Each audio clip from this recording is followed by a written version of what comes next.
nandito ako sa Adams. So guys, mainit ngayon.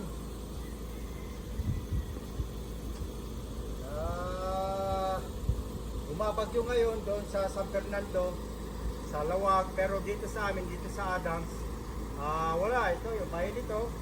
Bumabagyo sa La Union. Today is August 7, 2026. Time check, 4:30 ng hapon. Yun, mainit siya. So, walang ulan. So, maganda guys. Woo!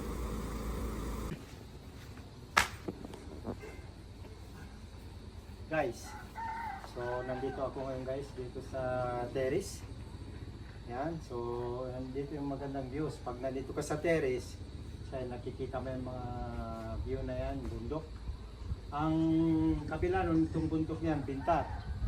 Doon naman sa, Bintar, then Lawag. Doon naman sa Dumal Lake. Yan yung mount na yan, yung nakabiran ng ulap, Mount Palemlem. Tapos doon naman, ano na rin yan, Abra, banda na doon.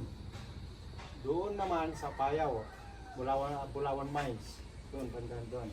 So lahat nakikita mong view dito, magandang view dito sa terrace. Yan guys. So, yan guys.